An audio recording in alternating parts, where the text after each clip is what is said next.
La escena final no ocurrió en Lima, sino en un país africano, en la lejana Botsuana, a finales del año 2023. Allí, en un gran salón internacional, el Comité Intergubernamental para la Salvaguardia del Patrimonio Cultural Inmaterial de la UNESCO declaró una simple mezcla de pescado crudo, limón y picante como una joya de la humanidad.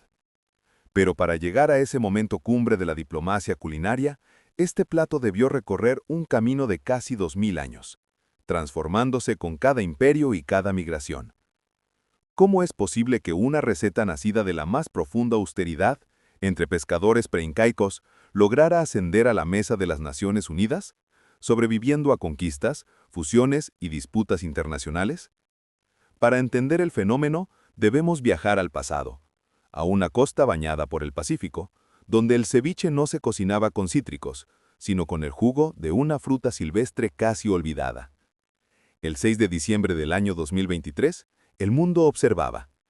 La declaración oficial en Botsuana fue el clímax de una historia de perseverancia.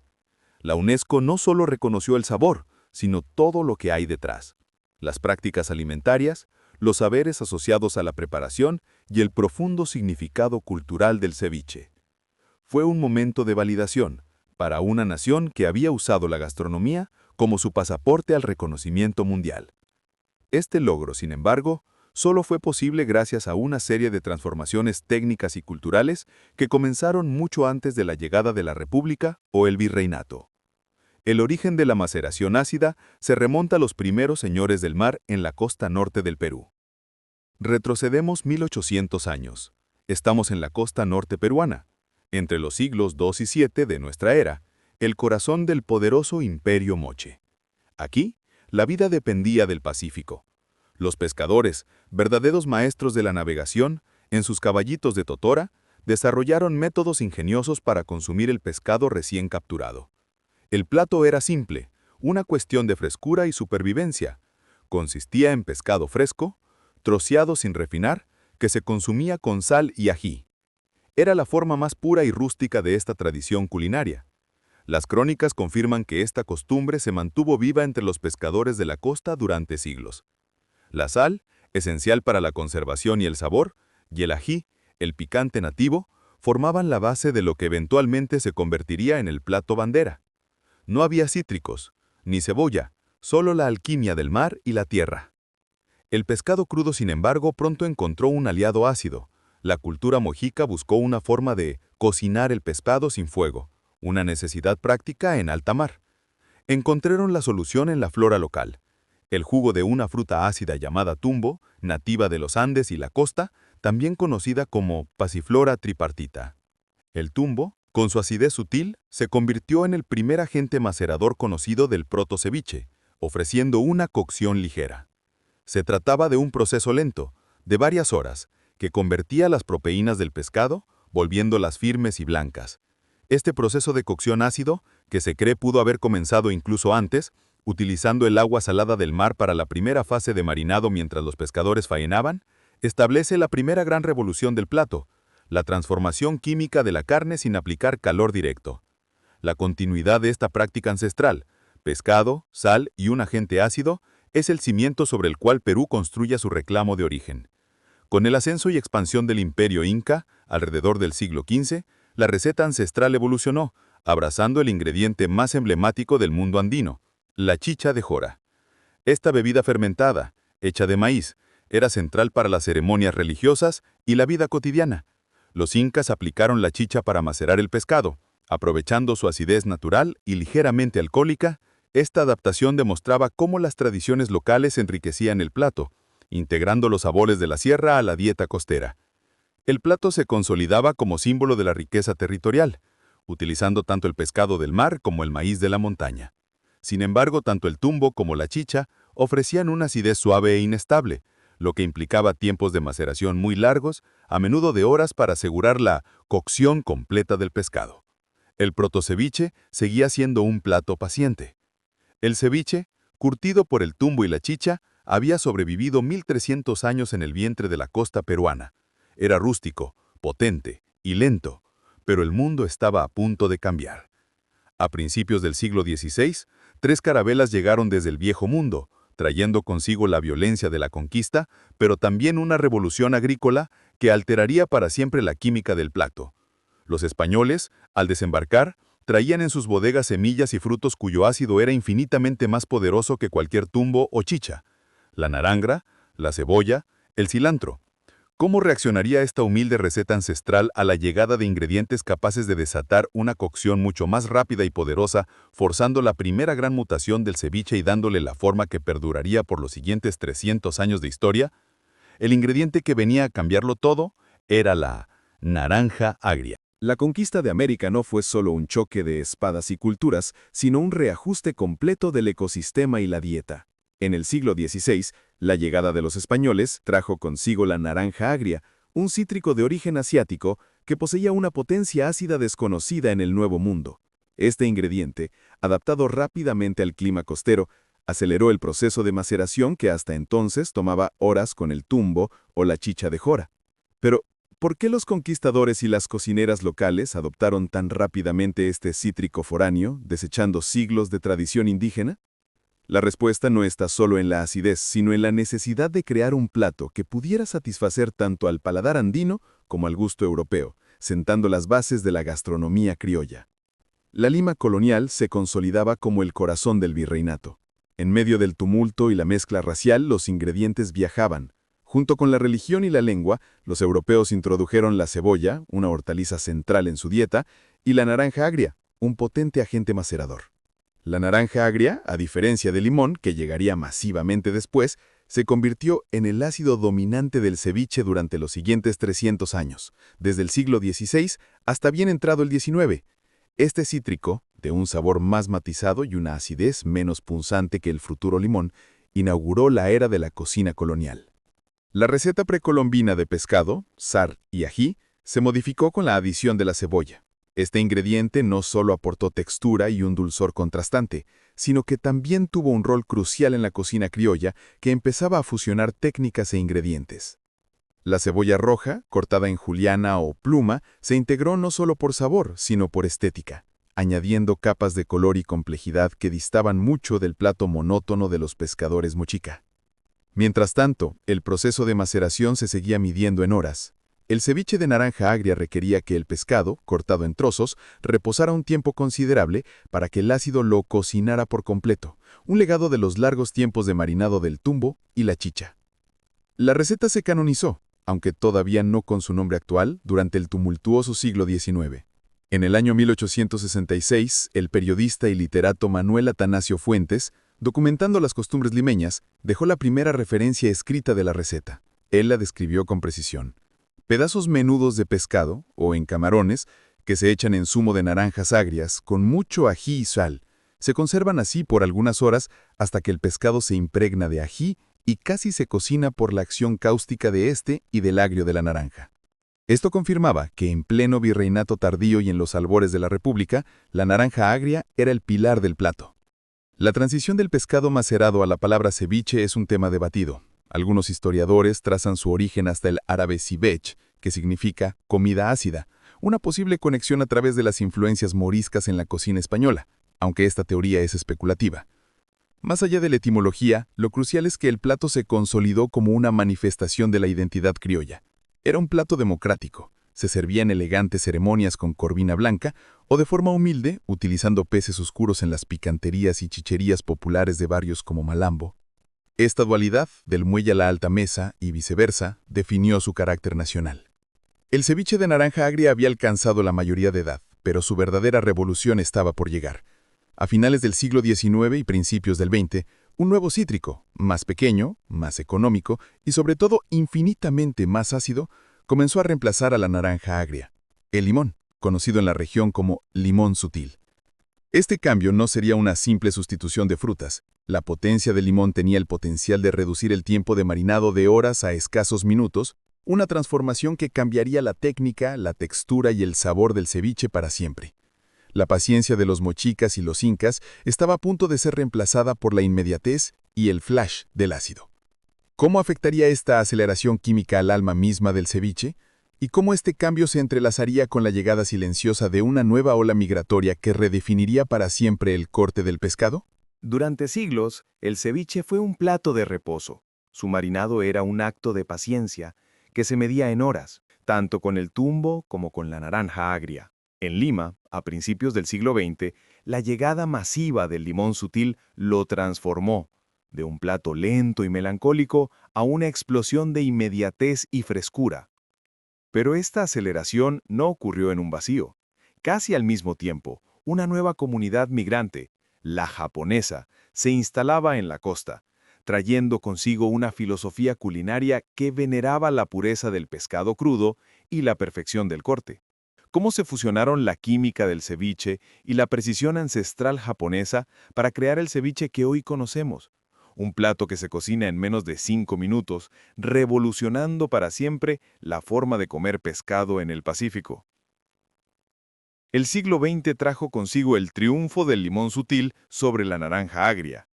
Este pequeño fruto, con su sabor concentrado y su extrema acidez, tomó el monopolio cítrico del ceviche. El cambio no fue solo de sabor, sino de proceso. La naranja agria, suave y aromática, exigía horas para desnaturalizar la proteína. El limón, sin embargo, era un catalizador inmediato, forzando la cocción ácida del pescado casi al instante. Esta nueva fuente de ácido era más económica, más estable, y su uso se popularizó rápidamente entre las cocineras del puerto y los nuevos restaurantes que surgían en la capital. El sabor del ceviche se hizo más brillante, más intenso y menos dulce. La consecuencia directa del dominio del limón fue la drástica reducción de los tiempos de maceración. El ritual de dejar reposar el pescado por algunas horas para que se impregnara del agrio, como se hacía en el siglo XIX, se terminó. Con el limón, el pescado pasaba de horas a unos pocos minutos. Este cambio de cocción lenta a cocción flash significó una revolución en la textura. El pescado ya no era completamente blanco y fibroso, sino tierno, casi translúcido en el centro, capturando la frescura del mar. Este nuevo perfil de textura, más respetuoso con el producto crudo, abrió la puerta a una influencia cultural que cambiaría la técnica del ceviche para siempre. Mientras la química del ceviche cambiaba, la cultura de la costa también se transformaba. Desde finales del siglo XIX, y con mayor fuerza a principios del XX, la inmigración japonesa se asentó en el Perú. Estos migrantes, conocidos como Nikkei, trajeron consigo una reverencia ancestral por el pescado crudo y técnicas culinarias meticulosas. Para los japoneses, el arte del corte, la frescura y el respeto por el ingrediente eran el centro de su gastronomía. Inicialmente estas dos culturas culinarias caminaban separadas, la japonesa, enfocada en el sashimi, y la peruana en el ceviche criollo. Pero el Pacífico que las unía era demasiado grande para mantenerlas divididas. El verdadero punto de inflexión ocurrió cuando la precisión japonesa se encontró con la acidez del limón. Los chefs Nikkei, observando el ceviche criollo, aplicaron sus técnicos de corte, sashimi style, al plato peruano, perfeccionando la textura del pescado. Antes, el ceviche se cortaba en trozos rústicos. Ahora, los cortes se hicieron más finos, más limpios y estéticamente superiores, lo que permitió que la cocción flash del limón penetrara rápidamente, pero sin endurecer la carne. La técnica japonesa de corte fino y cocción breve se fusionó con los sabores criollos, ají, cilantro, cebolla, creando una sinergia inigualable. El ceviche se elevó, pasando de ser un plato de pescadores a una obra de arte técnico. De esta fusión de velocidad y técnica nació la leche de tigre, el subproducto líquido de la maceración con limón. Ya no era solo un marinado residual, sino un elixir potente, el resultado de la fusión del jugo del limón, el caldo del pescado, la sal y el picante. La leche de tigre se convirtió en un plato en sí mismo, un trago revitalizante, que algunos servían en copas de coñac o pequeños vasos. Este jugo, picante, ácido y salado, se convirtió en el barómetro de la calidad de un ceviche y el símbolo de su nueva identidad, intenso, inmediato y adictivo. El ceviche, ahora rápido, refinado y potente, gracias al limón y la técnica Nikkei, había completado su canonización. Se consolidó como el plato insignia de la costa peruana, inseparable de su nueva geografía y mestizaje. El siglo XX lo vio nacer como el ceviche clásico, tal como lo conocemos. Pescado, limón, cebolla roja, ají y los acompañantes andinos de camote y choclo. Pero la explosión de su fama, su salto de las humildes cevicherías de barrio a los restaurantes élite mundial, todavía estaba por escribirse. Este éxito no llegaría sin controversia ni con conflictos. Su internacionalización traería consigo una inesperada crisis de identidad y una acalorada disputa transfronteriza que amenazaría con arrebatarle el origen. ¿Cómo lograría este plato humilde, nacido de la sencillez andina, trascender las fronteras y convertirse en una herramienta de la diplomacia culinaria global? ¿Y quién sería la figura clave para lograrlo? En De Raíz y Sencillo creemos que cada plato tiene una historia que nace de la tierra, de las manos que amasan y del fuego que da sabor. Aquí no solo cocinamos, revivimos tradiciones, descubrimos secretos y celebramos lo simple. Si te apasiona la comida con alma, si disfrutas aprender de dónde viene lo que comes, o si simplemente te encanta saborear la historia en cada bocado, entonces este canal es para ti. Suscríbete, activa la campanita y acompáñanos a descubrir el origen de lo que nos une. La comida, de raíz y sencillo. Además, no olvides que si quieres descubrir recetas sencillas y saludables, con porciones, temperatura y tiempos de cocción detallados, para preparar en Air Fryer, te sugerimos revisar la descripción de este video, ya que contamos con 100 recetas útiles y sencillas para que cuides y consientas a tus seres queridos. A finales del siglo XX, el ceviche, ya en su forma clásica de cocción flash con limón, había conquistado la costa y las principales ciudades del Perú. Se había convertido en un reflejo del orgullo nacional. Sin embargo, su creciente fama internacional desató una crisis inesperada, la disputa por su origen, con países vecinos reclamando ser sus legítimos creadores. El plato, que había sobrevivido a 2000 años de evolución cultural, se encontraba ahora en el centro de una batalla diplomática y mediática. ¿Cómo se defendió el ceviche de la amenaza de perder su identidad nacional y qué figura emergió de las cocinas de Lima para convertir la gastronomía en la herramienta más brillante y sutil de la diplomacia global? En la segunda mitad del siglo XX, el ceviche clásico se cementó como la expresión culinaria por excelencia del Perú. La receta se estandarizó en el imaginario colectivo: cubos de pescado blanco, corvina o lenguado, marinado al momento en jugo de limón sutil, con láminas de cebolla roja, un toque de ají limo y enriquecido con los acompañamientos que lo hacían único en el mundo: el dulzor terroso del camote cocido, la suavidad del choclo sancochado y la textura crujiente de la cancha serrana. Este conjunto, vibrante en sabor y color, pasó de las picanterías y chicherías a las nuevas cevicherías de Barranco y Miraflores, simbolizando el vínculo inquebrantable del país con su mar de Grau. Con la internacionalización llegó la controversia. Mientras el ceviche ganaba fama en los mercados y restaurantes de América y Europa, la pregunta sobre su origen se agudizó. Países vecinos, como Chile y Ecuador, que también poseen ricas tradiciones de pescado marinado, entraron en la disputa, llevando el debate de las mesas a los titulares. Estos reclamos, que aunque carecían de la evidencia histórica de la larga evolución peruana desde los moche y los incas, forzaron a la nación a defender y documentar la trayectoria de su plato bandera, desde el tumbu hasta el limón. El ceviche de repente se convirtió en un campo de batalla cultural. En medio de esta crisis de identidad, un puñado de chefs de élite comprendió que la mejor defensa era el ataque, no con espadas, sino con cucharas. Gastón Acurio emergió como el rostro visible y filosófico de esta nueva diplomacia gastronómica. Descrito como un embajador peruano brillante, Acurio no solo cocinó, sino que proyectó una visión. Su estrategia no fue planificada, sino orgánica: expandir la cocina peruana, y con ella el ceviche, a los rincones más lejanos del planeta. Abrió o influyó en más de 52 restaurantes alrededor del mundo, llevando el ceviche no solo como un plato, sino como la síntesis de la historia peruana, desde el ají nativo hasta el corte japonés. La internacionalización del ceviche no fue un fenómeno de un solo hombre, sino un movimiento colectivo, cimentado en la idea del nosotros. Acurio y otros líderes gastronómicos se dedicaron a inspirar y guiar a una legión de chefs peruanos en el extranjero, instándolos a difundir las recetas clásicas y modernas con autenticidad. La clave, según esta nueva filosofía, era enamorar al mundo con algo que tú llevas dentro, demostrarlo de la manera más auténtica posible, cómo se vive en tu país, en tu territorio. El ceviche se convirtió en la ventana de tolerancia y aventura que permitía al mundo viajar al Perú sin necesidad de un pasaporte.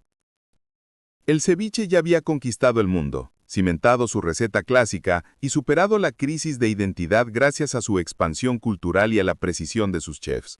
Pero un último acto era necesario para silenciar para siempre las disputas y elevar el plato a un nivel inalcanzable. El Estado peruano, apoyado por su comunidad gastronómica, había presentado un ambicioso expediente ante el organismo cultural más importante del mundo. El expediente documentaba 2000 años de evolución ininterrumpida. La votación se acercaba, y el humilde pescado macerado de los Moche estaba a punto de recibir su consagración final no solo como un plato, sino como una práctica cultural invaluable. ¿Qué significaría para el Perú que la UNESCO, la Autoridad Mundial en Patrimonio, finalmente emitiera su veredicto? La respuesta estaba en una sala de conferencias a miles de kilómetros del Pacífico. La controversia internacional por el origen del ceviche había llegado a su punto de quiebre. En un mundo cada vez más globalizado, la identidad de un plato con 2000 años de historia se jugaba en un solo voto. Los chefs y el Estado peruano habían documentado cada paso evolutivo, desde la fruta tumbo hasta la cocción flash Nikkei. Pero, ¿podría la UNESCO, el Comité Intergubernamental para la Salvaguardia del Patrimonio Cultural Inmaterial, realmente reconocer la historia de un simple acto de cocina y, al hacerlo, sellar de manera definitiva el origen de uno de los platos más importantes de la costa del Pacífico? La respuesta final estaba esperando en la lejana Kasane, en el continente africano. El 6 de diciembre del año 2023, en una sala de la 18ª sesión del Comité Intergubernamental de la UNESCO en Kasane, Botsuana, se respiraba una tensa calma diplomática.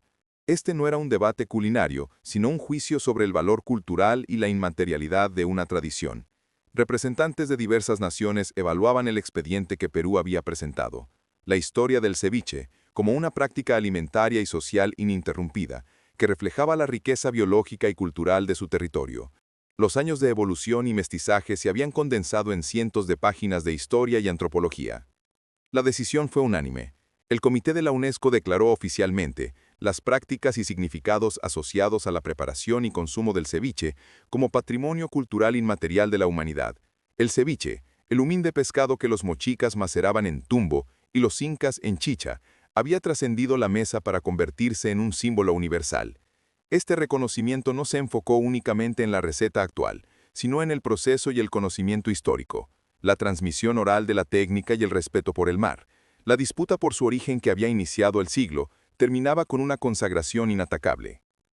El ceviche se reveló entonces como el plato cronológico perfecto. Cada ingrediente narra una época. El pescado, la base mochica de hace 2000 años. La sal y el ají, los pilares andinos. La cebolla y los cítricos, el legado colonial del siglo XVI. Y finalmente la cocción flash y el corte fino, la influencia japonesa del siglo XX. Es la síntesis de un territorio que aprendió a fusionar lo indígena, lo europeo y lo asiático. La leche de tigre se convierte en el estandarte líquido de esta historia, el caldo de un país que se ha cocinado y transformado por 2000 milenios de evolución. Con la declaración de la UNESCO, el ceviche se aseguró su permanencia no solo como tradición, sino como inspiración.